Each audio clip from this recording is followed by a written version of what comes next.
आज उनके पैतृक सलाहकार श्री सैम पित्रोदा, क्योंकि वो उनके स्वर्गीय पिताजी के भी सलाहकार रहे थे, और उनके वैचारिक मानस के निर्माता, यानी who is his traditional family adviser and architect of his mindset and psychology, Mr. Sam Pitroda, in his interview yesterday, has inadvertently exposed the real face of Congress party.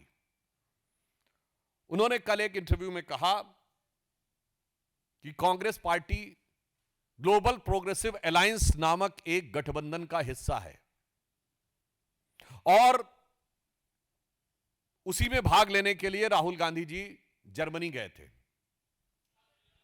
अब यह ग्लोबल प्रोग्रेसिव अलायंस एक ऐसे संगठन से जुड़ा हुआ है जो भारत विरोधी शक्तियों के साथ और भारत विरोधी बातों को स्थापित करने वाले अनेक संगठनों के नेटवर्क का हिस्सा है।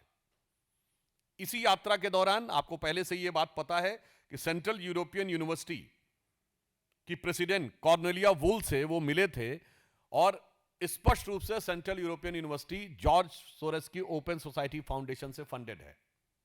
अब सैम पित्रोदा जी से जब यह पूछा जाता है कि ग्लोबल प्रोग्रेसिव अलायंस का क्या संबंध है कांग्रेस से, तो वो स्वयं रहस्योद्घाटन करते हैं कि राहुल गांधी जी उसके प्रेसिडियम हैं और सैम पित्रोदा उसके मेंबर, यानी राहुल गांधी जी उसके अध्यक्षीय समकक्ष हैं और सैम पित्रोदा उसके सदस्य हैं।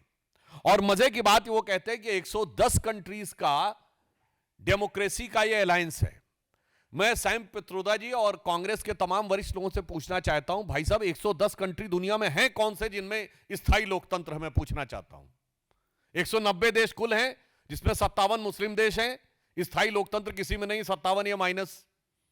इसके अलावा कम से कम 30-40 देश राजतंत्र हैं ऑफिशियली, उनको माइनस कर दीजिए तो संख्या 100 के नीचे आ जाती है। बाकी डिक्टेटर रिजीम है।